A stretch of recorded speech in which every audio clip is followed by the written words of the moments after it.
All right, and interesting that you mentioned that you were laid off last year, and Mm. that's something that actually impact a lot of people, and yeah, so that would be like the I think the next topic we could go for. So, Great. what do you think like it is the key factor that today they are affecting the job market, and like how can job seekers as well extending the key factors, how they can job seekers to be informed about this changing, and they can how they can like what type of resources they can go for to Mhm. understand these changes, you know. Absolutely, and it's a really good question, Lucas. So, I think the housing crisis is having a huge effect on Yeah, the job exactly. market, right? And it's driving sort of labor shortages and skill shortages. Mm-hmm. And talent retention is an issue for a lot of businesses at the moment, right? Mm-hmm. Um, as well as probably Dublin specific, but Ireland as well. We've poor transport infrastructure as well, and that doesn't help the situation. And I meet clients, and I've met clients over the last sort of couple of weeks and months who need roles in order to stay in the country. So I met someone last week who was in the tech sector and unfortunately got laid off. That person had been relocated from the US, was Mm. headhunted by this particular business. And 7 months into the role now, had moved their family across to Ireland. And now, if they don't get a role, their visa will be affected, and essentially they'll have to move back to their home country. So I think it's having a huge effect on not just jobs, but actually personal lives and families that are attached to these people. So it's having a massive impact on that. I think also during the pandemic, some of the companies, told employees that they could work 100% from home. Mm. And based on that, people bought houses outside of the city, right? Yeah. Where the business was situated in. And now they're being told to come back into the office maybe 2 or 3 times a week, which is not realistic if you're living out in sort of, you bought a house down in Kilkenny and you bought that house in the pretense that you were going to work 100% from home, right? Mm-hmm. So I think companies need to be a bit more flexible in that they should be open to the hybrid and the remote option, depending on what works best for the candidate, right? Um, and yeah, I met someone who I was actually down in the tennis club the other day, and I met someone who had done just that, who had relocated to Mm. Kilkenny based on the fact that they were told that the role was 100% remote from the during the pandemic, and now is being told to come back into the office 3 days a week. So Yeah. commuting from Kilkenny 3 days a week isn't realistic.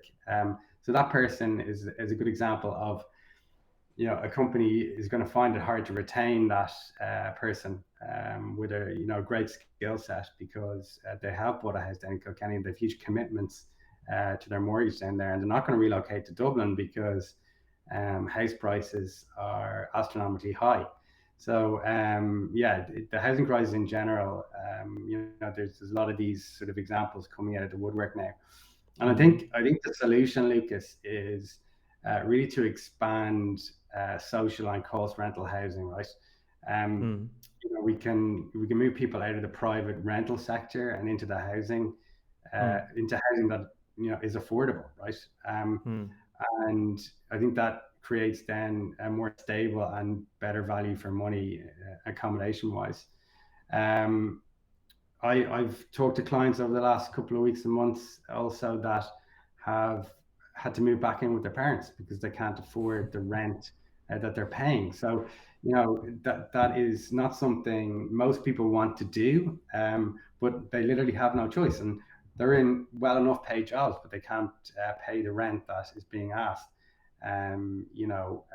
for for their accommodation.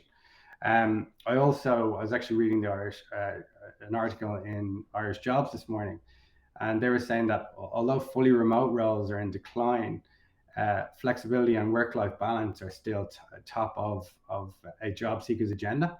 Mm-hmm. Uh, and this, I think, this is really important if if you want a work-life balance. And I've done training sessions on it in my previous companies about how important a work-life balance is. Mm-hmm. Uh, and if you don't have it, you can approach burnout, which I've seen happen employees in the companies I worked at, which is not a nice thing to see. And work-life balance is really important. I think to stay competitive, the companies out there need to cater for candidates who are looking for both that hybrid and fully remote options. And if they're not, they need to make it clear in the interview process that this role is 3 days from home, 2 days from the office, vice versa, or is it 5 days a week in the office? Because what can happen is if you change what you've told them in the interview process, 6 months into the job, the candidate may want to leave because that's not what was sold to them in the interview process. So I think there's a lot there. But yeah, the housing crisis will be a huge one at the moment, and something hopefully the government can get on top of, but it's not going to be an easy one.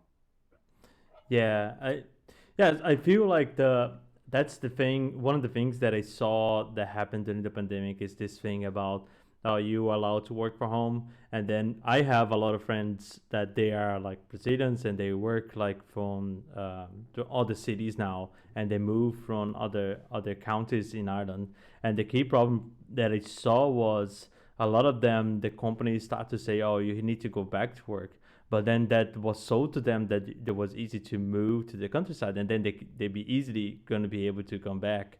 And that's really weird because you compromise your employee to buy a house that's very expensive, and they have to be like 30 years paying that mortgage. And now you're saying to them, do you have to come back once a week at least? It's kind of like impractical in some sort of points, and at least on the tech market this is actually gonna make them to go to other companies. And there is other problem, like you say, like there's some friends of yours that came back to live with their parents, and from a